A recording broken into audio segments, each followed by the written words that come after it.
Welcome back, Steeler Nation. Thanks for tuning in, man, to the latest episode of the Steelers Before Play Week 7, Steelers versus the Los Angeles Rams in Los Angeles. And we're going to jump into it really quick, man. You know I don't try to keep these too long. Just real quick in and out information. We're going to talk about the injury report, and then we're going to talk about what I think the Steelers would need to do and watch out for or what have you in order to secure victory if they can. So first and foremost, man, let's look at the injury report. I think that's the first thing to take a look at. Let me bring it up here. So as you can see, guys, and let me just scroll through this really quick. We'll just take a look at who was out. As you can see on Friday. All right. Well, hold on. Let me scroll it back up a little bit so you guys can see the full list. There we go. All right. So as we can see, man, on Friday, Presley Harvin, he was a full participant. Deontay Johnson, full participant. Anthony McFarland, full participant. Nick Herbig, full. Dan Moore, full. James Daniels, full. Pat Fryermuth did not practice, and also TJ Watt was full. Looks like he's dealing with a heel situation. And it looks like the designated to return guys and Deontay Johnson and Anthony McFarland, they were full. So we'll see what happens by this point. When you see this video, I don't know if Deontay and Anthony McFarland are fully activated. I would assume that these guys will be participating. Mike Tomlin said their participation in practice would be the guide. So I'm assuming that these guys, have been activated. And actually, I could probably check that before we get off of the show. But now let's scroll down, man, and take a look at the Rams. Let's see what the Rams had going on as far as their Friday practice. Let's make sure it's in view. Hold on. Let me scroll back up. It's hard for me to know if I'm scrolling down far enough, trying to look at the streaming software and the browser. But here we go. Friday. Ernest Jones was limited with the knee. He's one of their linebackers. Laurel Murchison did not practice. Kyron Williams did not practice. Ben Skoranek, limited. Kobe Turner was full. Joe Noteboom, or not a boom, don't know how you pronounce it, is full. Look at that, Kevin Dawson. He was full. Darian Kendrick, limited, but not injury related. Aaron Donald as well did not practice, but it was rest, as well as offensive lineman Brian Allen resting. So you can expect those guys to play. If we scroll back up just a little bit and let's take a look at the game status, guys. Let's see here. Hold on. Let me go back. Trying to get it in frame for you. Let's see, do we got it? There we go. We have questionable is Ernest Jones. Laurel Murchison is out. He's a D tackle. Kyron Williams, we know, the running back, he is out. Skoranek looks like he's questionable, and Darian Kendrick, who is one of their DBs, is also questionable, and it's saying not injury related. So, when it's not injury related, even though it's questionable, a guy like that probably has a better opportunity to play. We shall see. Now, if we take a look again at the Steelers, go back up here to who's out. It's only one person. There's only one person, and let me get it in frame here for you guys. Pat Fryermuth. Pat Fryermuth will be out. So there you have it. So again, because he was on the injury report and, not necessarily on the 21-day designated to return list, I don't know if those guys would show as in or out because they were on, early IR. We'll see. But yeah, we shall see what happens there. But I hope Deontay Johnson plays, and I hope Anthony McFarland plays. And the reason why I hope he plays, I'm not going to be petty and I'm not going to give the round of applause for this news here. But we're going to need Anthony McFarland to do return duty because there's a guy who is no longer a Pittsburgh Steeler, number 89. Like I said, I'm not going to do a round of applause because I'm not petty like that. I don't applaud someone losing their job. But listen, when you're not doing your job well, what I do stand for is you not being able to continue to do the job. And we all know number 89 just has not got it done as a return man. He's fumbled the ball numerous times as a return man. He's also did the impossible this year. Remember in the game earlier, I forget what game it was, but remember he basically did the toe tap instead of allowing the ball to go out of bounds on a kickoff where we would have gotten the ball on the 40-yard line. Yeah, bonehead play, but the Steelers have released that guy. So I'm assuming Anthony McFarland is active. I'm assuming Deontay Johnson is active. And I'll talk about Deontay Johnson here in a moment.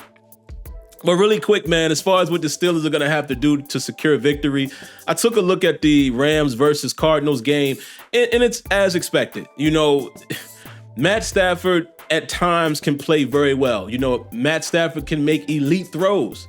You know, he hasn't necessarily played his best. You know, he's not playing the way he played when they won the Super Bowl, but he's still Matt Stafford. He still is doing really good things. And, you know, and he's utilizing his receivers, of course. Puka Nacua is a guy that it really concerns me, along with Cooper Kupp. Even a guy like Atwell, which is funny. I have Atwell on my fantasy team, and he hasn't done much. So it's kind of like, well, I hope I don't get any points from him again this week because they're facing us. But you know, defensively, I am a little concerned. You know, I'm a little concerned because the Steelers have the tendency to allow guys to get going. You know, the slot position has given us a lot of problems. The secondary receiver, if you will, has given us a lot of problems. I mean, all the way back to week 1 when Brandon Ayuk gave us that work. And again, you got a guy in Cooper Kupp and Nacua who can kill you from the slot position. And I saw in that game against the Cardinals, man, they will line up Cooper Kupp in the slot. So I'm a little concerned. I am a little concerned. You know, the Steelers, another surprise move, I guess, during the bye week or during this past week or what have you. Desmond King is no longer a Pittsburgh Steeler. You know, it's Chandon Sullivan for whatever reason. You know, not saying that he's been horrible, but, you know, he hasn't been the greatest, right, as far as letting guys get past him. So, again, Nacua and Kupp scare me. And Matthew Stafford is the exact type of quarterback that will pick apart the soft zone that we like to run. Because again, when most people are expecting, okay, Desmond King is gone, we picked up the Rush kid, but don't expect him to play, right? So it's more than likely going to be Chandon Sullivan, and some people are expecting that Joy Porter Jr. gets more time, you know, in sub package, and we move Patrick Peterson inside. They showed a little bit of that against the Ravens. However, I mean, are we expecting Pat Peterson, you know, Pat Pete to be elite in the slot? Again, against a Nacua, even though he's a young guy. If you guys have been watching football, you've seen what he's capable of doing. You know, do you trust Pat Pete inside against him or Cooper Kupp? So I'm going to be honest with you guys, man. From a secondary standpoint, I'm a little concerned. And like I said, Matthew Stafford is a great enough quarterback. Yeah, I would say great at times. He's been great. But he's solid enough to be able to pick apart the secondary that we've put on the field here lately. That's all I'm saying. When you have two valuable options, and again, you can't forget a guy like Atwell. So I'm a little concerned with that. We're going to have to get the pass rush going, man, and we'll see. We'll see. We're going to have to definitely get the pressure going. And, you know, I think if we can produce the pressure that we're capable of producing with TJ Watt and Alex Highsmith, you're going to have to keep, you know, Matthew Stafford on his feet. I mean, on his toes a bit. Get him off his spot. You know, keep that pressure coming and don't let him comfortable. You know, don't let him get comfortable and let him sit in the pocket and deliver strikes. Because, you know, if it's a game like that, it could get ugly quick. Because, again, the secondary hasn't shown me that we're able of, you know, getting off the field on third down when it's time to get off the field. So we'll see. All right. And then also we're going against Kevin Dotson, you know, and I know PFF is rating him so high. We'll see. We'll see if Kevin Dotson can do what he needs to do against his former team. As far as offensively, guys, you know that the same question. What Steeler offense is going to show up? You know, I can't say looking at the Rams defense that anybody really scares me other than Aaron Donald. But, you know, if you scheme it the right way, maybe you run away from him. You know, we all know Aaron Donald will line up on the left or right side. And what does scare me about Aaron Donald and the way that Matt Canada calls his run plays and the type of run play he calls, a lot of times is right up the middle. And Aaron Donald, I think, will have a field day with Mason Cole. I think if you are the Rams, you line Aaron Donald up right over the center every time and let him go to work. Because Mason Cole has not been good this season. And he will struggle against Aaron Donald. So that concerns me. It definitely concerns me, man, on both run and pass, pressure up the middle with Mason Cole. Other than that, man, you even saw Josh Dobbs do it a little bit. The Cardinals moved the pocket a little bit. Maybe this is another game where you get Kenny outside of the pocket, get him on the move a little bit with sprint outs and things like that, boot action. And, the Cardinals were having a little bit of success early in the game, even though they didn't put up a lot of points. They were having a lot of, pretty good success when they moved the pocket. So that might be an avenue. Now, a lot of times I saw that they double teamed Aaron Donald as well. That might be something you have to look into. So, but other than that, man, I don't think that the Rams defense scares anybody, that they're unbeatable. I think we can, our receivers can work against their secondary. I saw Akello Witherspoon early in the first corner. Hollywood Brown gets right past him. And if Josh Dobbs puts it out a little further, it's a touchdown. So Akello doesn't scare me either, not against George Pickens or Deontay Johnson. And again, I'm assuming Deontay Johnson plays. Again, I haven't looked yet. I don't know if he's fully activated off of the roster. Off of IR. I'm assuming perhaps because if they release Gunner, then that kind of sounds like somebody came back, right? So, yeah. I think having Deontay Johnson back will help them greatly. And actually, let me take a look, man, because I want to make sure that I have my facts together. Let's see if Deontay Johnson. Yes, Deontay Johnson is active. And Mr. Fryermuth has been put on IR. So, are we going to get any opportunities, man, of Darnell Washington? I mean, you got to start work this guy in the pass game too, man, with no Pat Fryermuth. Take advantage of the mismatch that he can create. But like I said, Deontay Johnson is active and he's ready to go. So I think that opens up the Steelers' offense a little bit, especially the way Matt Canada calls his offense and calls these route combinations that I do not love in third and long and third and intermediate situations. But Deontay Johnson is your guy that can make, those type of plays. He can beat guys one-on-one. He can beat press, and his route running ability and his separation, it's going to help.